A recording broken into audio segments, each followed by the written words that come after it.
My name is Marc Moss, as Krista said, and I run a storytelling organization here in Missoula called Tell Us Something. And I do it because I believe that everybody has a story, and everybody's story matters, and therefore everyone matters. And at a Tell Us Something live event, what you'll see are regular everyday people, contractors, bankers, retail workers, sometimes actors, sometimes artists, getting up on stage and telling a true personal story about themselves. Usually on a theme, and they have 10 minutes to do that, and they do it without notes. They open up their hearts in ways that every time they do it, I can't believe that they're being so vulnerable in a room full of 700 strangers. And it's humbling to be a part of that. And I work very hard to help them fashion their story in a way that is going to bring them success on the stage. So I'm a story coach. I also produce the event and produce a podcast.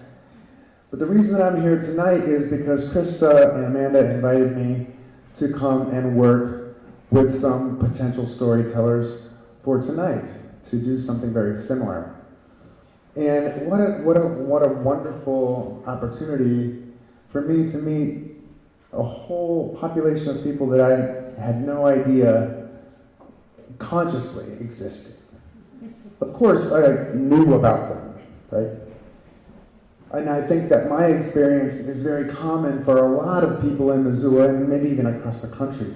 We know about people who use every day, and they need an exchange program in order to survive. They make all kinds of different sacrifices. And listening to some of them tell me their story was very humbling. Some of them weren't able to make it tonight. One person who is HIV positive was telling me all about the stigma that has for her. And I said, okay, so usually when I do this workshop, I time you and I tell you how long it was, and then I'm going to give you feedback. It's not critical of your content of your story. It's going to be critical of how you deliver it. She said, okay, no problem. So she tells me her story that wasn't a story. It was like 2 minutes of just like, yep, I'm HIV positive and it sucks. And it's a lot of stigma and shame, and Open Aid Alliance helped me get housing, and that was the end of it. And I was like, okay, Tracy, not her real name.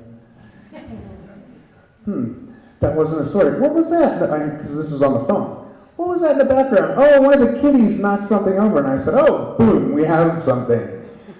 Tell me about your kitties. Well, Rascal's like 15, and he gets along pretty well with Princess.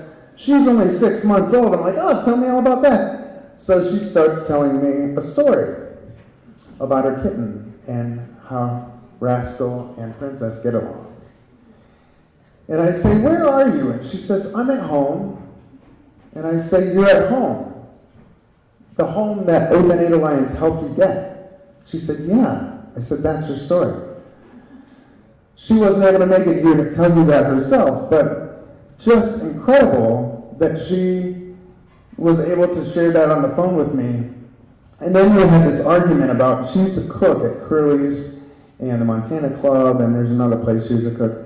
So then we had this argument about who is the most important person in the kitchen. She said it was the cook. I'm a dishwasher. I said I was the dishwasher, and we came to agree to disagree about that. But that's a totally different story. Tonight you're going to hear two storytellers share their story and what Open AIDS Alliance has helped them do. There will be potentially an opportunity for a question and answer session as well.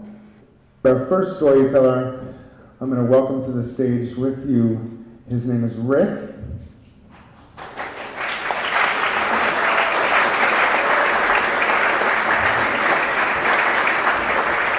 For a long time, Rick was a over-the-road truck driver and a press operator. He really fell in love with the printing process, and he's going to share his story with you tonight.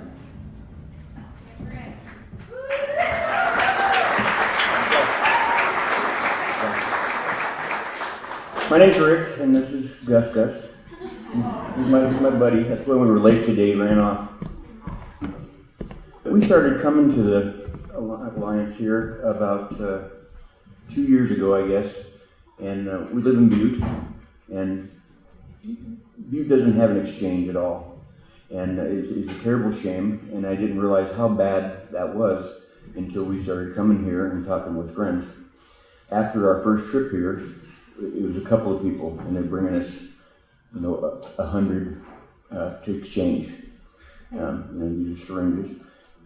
So I'm going, wow, that's pretty cool. You get 100 of those off the street. You're not going to see those in the parking lots anymore.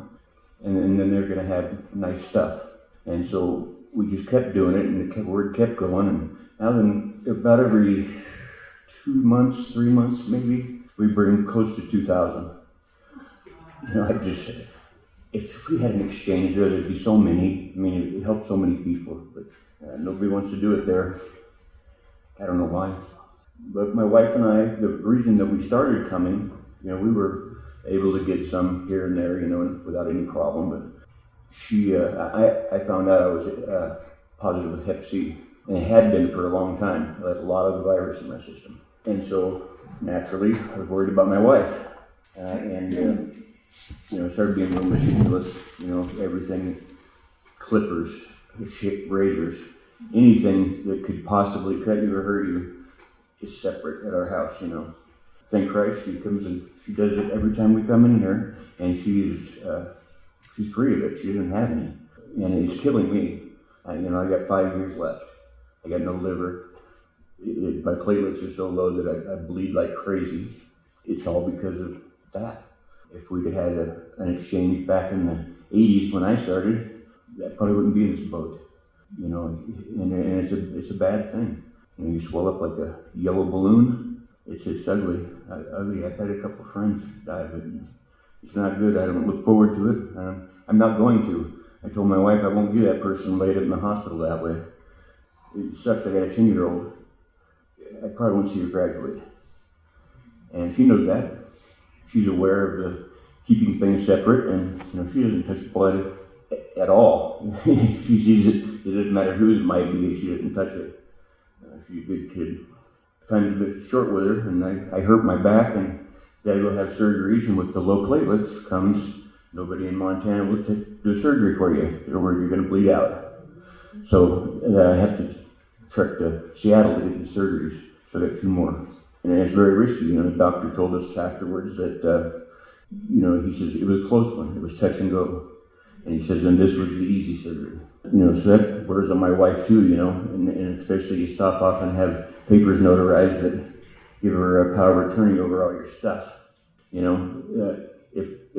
If I can get one person to not go down that road, then I'm a happy camper. I'll die happy. Well, knowing this guy right here is, he's going to live a full life, Mark got me thinking about some of the stuff that I hadn't talked about in years. I'm not going to go into all of it, Mark. There's too many people here. I don't know, I've lost whatever I was going to say. Mark says, don't write anything down, just talk about it. And so I've talked about it into a different spot, so I'm not sure how to get out of it. I'd talk about Gus. Gus is actually, we got Gus about the time that I found out, that I didn't have very long to live. A Shih Tzu lasts about 15 years. So as long as Gus is around, I'm around. And when he runs off today, it worries me. I figure my time's up when his is, so we keep him safe.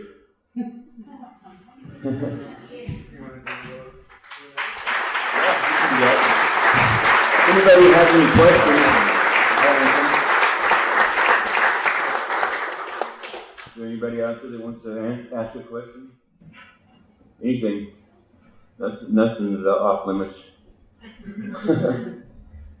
everyone. Yeah, do you know that Casey of Casey Connections has an office at Butte weekly to do needle exchange and seeing HIV testing? Really?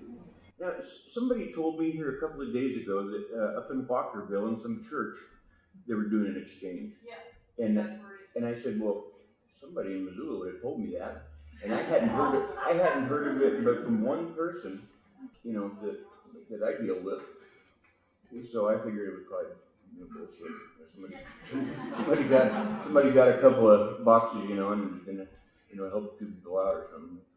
I hope that stays, without the people running them off. There's another one here in the back. All right, go for it. I was wondering, what do you say to people when they say harm reduction programs only encourage drug use? Say again. What do you say to people when they say harm reduction programs only encourage drug use? The question is, what's Rick's opinion on people who say, or what does he say to people when they say harm reduction programs only encourage further use? Yeah, I don't believe that at all. It's going to encourage safer use. People aren't going to not do it because, there's not an exchange here. You put an exchange up and then you take it away. There's just going to be more people dead, that's all, or infected. But the number of people using is going to be exactly the same. Does that answer it? Yes, thank you. All right. Anybody else? No? Oh, there's some. Oh, all right. Rick, Yeah. it sounds like you could exchange your needles in Butte, but we want you to come to Missoula. Yeah. You've done so much for us. We like it here. Thank you.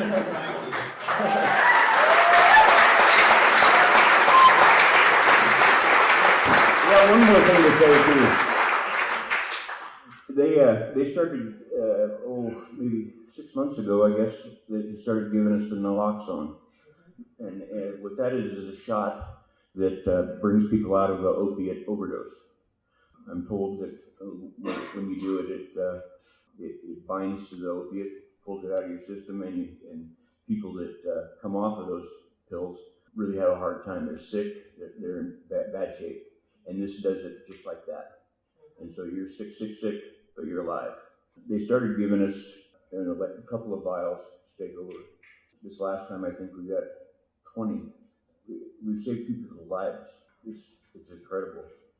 And this last time, we didn't keep all of them at our house. I got 2 people that know a variety of different people than I do, and we put them over there so that somebody may not have to go to them and then come to us, and in the meantime, somebody dies. So that's a really good thing. I hope it's available at every pharmacy to anybody for free. Another good thing they do.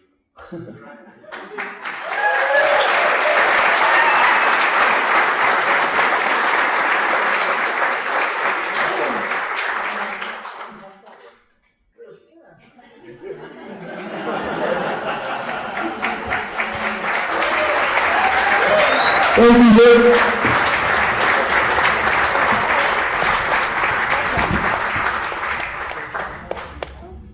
Our next storyteller loves to play Super Mario Brothers. And she's going to share a story without her security blanket. Her name is Danielle, and she works at Open Aid Alliance. Please welcome Danielle to the stage.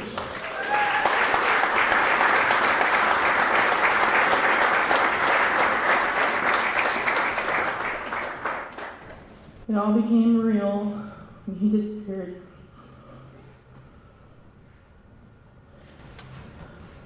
As a little girl, all I wanted was to be like my brother and do what my brother loved. David was 3 years older than me, and our birthdays are 3 days apart. One of the earliest memories I have of us playing around, I was probably maybe 3 years old,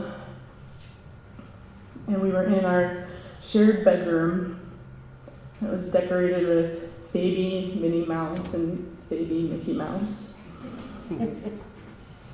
And from seeing lots of photos of myself at that time, I was probably wearing curly pigtails. And my brother and I were dancing around the room, singing loudly to this new music that he had discovered. It was early 90s hip hop.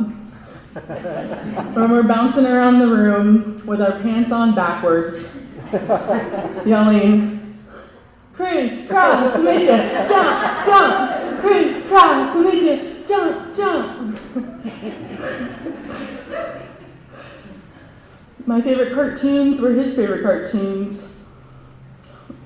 Teenage Mutant Ninja Turtles and Power Rangers. Having an older brother means you have a protector. In kindergarten, we would ride the bus to my grandmother's house after school, and he was always right outside the bus, making sure that I got on the bus. And I always wanted to go sit with him on the bus. And he was too cool to be sitting next to his baby sister. And so every day he had to tell me, "No, you have to sit in the front." And I'm going to go back with the cool kids. Another favorite memory I have of us playing together, we had just moved to a new house in a new neighborhood. And home for us is in Arizona.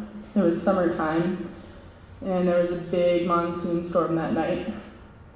And water was pouring off the roofs and sheets, and the street was running like a creek, and we ran around barefoot through this sticky clay mud and through the houses that were just stick houses. Looking back on it, that was probably pretty dangerous. Probably really lucky we didn't step on any nails. And I was running behind my brother, and suddenly I fell into this muddy pit up to my armpits. And it was a pit just my size. I plugged it up to my armpits. I could not get out. And David was right there to lend a hand to me and help me out of the mud. He was always looking out for me. He was always my protector. This continued on all of our time together. When I was a freshman in high school, he was a senior in high school. And I clearly remember him driving me to school, and we walked through the big front doors together, and he had his arm around me and said, "Welcome to high school," and made sure I knew where my first class was. In school, we were very different people. I always put a lot of pressure on myself to do well, and he always had mom and dad right on his tail, making sure, "Do you have homework and have you done it?" all the way through. That was an exciting year to get to spend a little extra time with my brother carpooling to and from school. It had been elementary school before when we had gone to school together.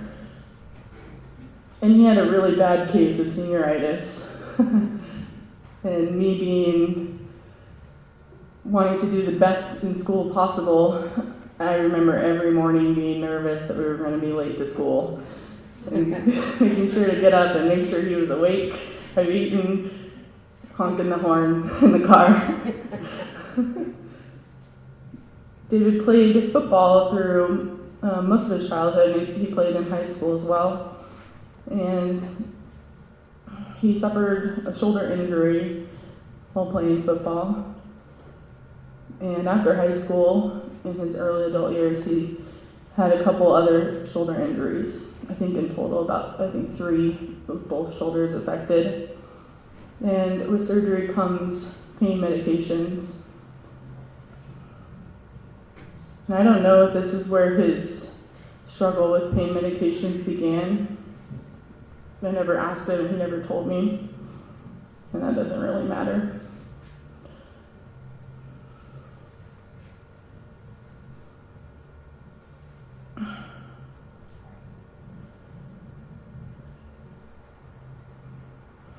Eventually I moved here to Montana to go to school, here at the University of Montana, and I was taking difficult course loads and having a really good time here, missing my family, but I always wanted to move to the mountains, so I was enjoying it. Towards the end of being in school, May 2015, I was set to graduate. I'm sorry, I skipped ahead with the story. Let me go back a little bit. About halfway through school, I was taking a particularly difficult load of classes, chemistry and physics, and I was a teaching assistant for anatomy and physiology, along with other classes. And that particular semester is when David went missing. And when it hit me that he was missing, I was trying to reach out to him because I always reminded him of important dates like Mom and Dad's birthday, or Mother's Day, Father's Day. I always would get the card and just have him sign it. And so I was doing that like I always did. I was caught up in my life in school, but after him missing a couple of those really important events that he had never missed before, I started to first get concerned, and then found out that no one in my family knew where he was, and his friends didn't know where he was. And this went on for several months. And this is the first time that I really knew that he had a big struggle. And I didn't know how bad it was before that. And I was keeping all of this into myself, but all I could think about every day was, where was David, and where is he sleeping? Was he okay? Was he alive? And I didn't know. And I had to drop some classes because I was just consumed with trying to find him. And I was walking across the oval with one of my teachers and mentors, who asked me, how are my classes going? And the floodgates opened and I couldn't hold it back anymore. And I went into full ugly cry mode. And maybe got a few words out, which maybe she could, I don't know, understand what was happening. It was the first time I told anyone what was happening. David went into rehab. He in total was in rehab twice. And when he was in rehab, I had my brother back. We talked on the phone all the time. We had put things aside that we couldn't before. I told you wonderful stories about our childhood, but it wasn't always like that, not all the time. We definitely fought and bickered. I teased him a lot, and I tattled on him all the time.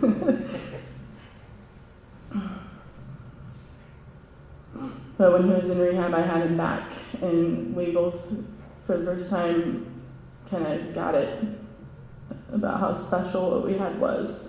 We were able to tell each other that we loved each other more sincerely than we'd ever done before. And I told him how scared I was. In May 2015, I was getting ready to graduate from high school,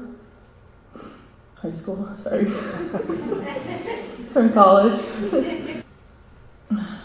And he wanted to come up and come to my graduation. Most of the family was coming up. I really wanted him to be there. I hadn't seen him in quite a while at that point. And he was always my biggest fan, especially when he was in rehab and I was able to talk to him more frequently. I probably complained about how hard my life in school was more than anything, and he always cheered me on and said that he was very proud of me. He was at that time in sober living and had been for several months, and he really wanted to come up for my graduation and especially be with all of the family. But he hadn't met all of the goals that were set in place for him while in sober living. So it was decided that he should stay and continue to work on himself, and that's what he needed to do. And so we made plans that I would see him that summer, very soon.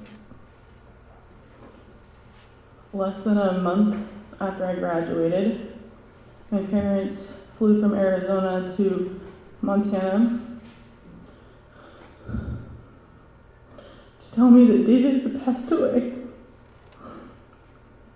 And I would never get to see him, never get to have that trip to see him again.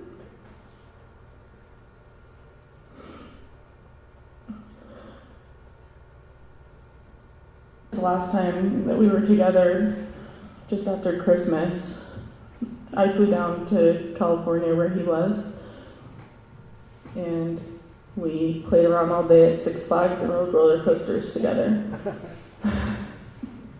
The lines were long. It was just after Christmas time. It was break and all the kids were there. And we didn't go on a whole lot of roller coasters, and that's okay because we enjoyed the lines a lot more than the roller coasters.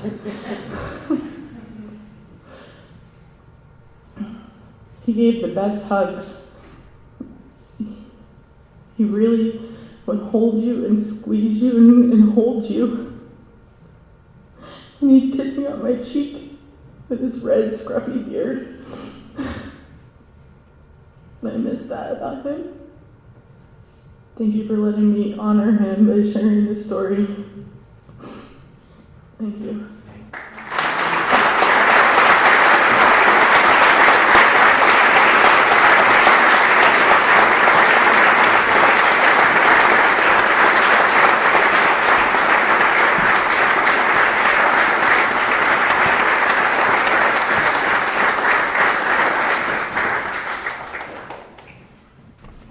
Thank you, Danielle.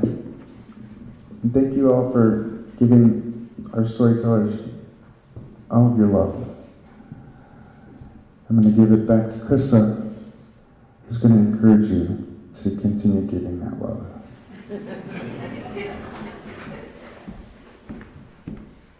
I just want to thank both of our storytellers. The title of tonight was Brave Stories of Shane Layton the Dog, and that was brave. That was really brave.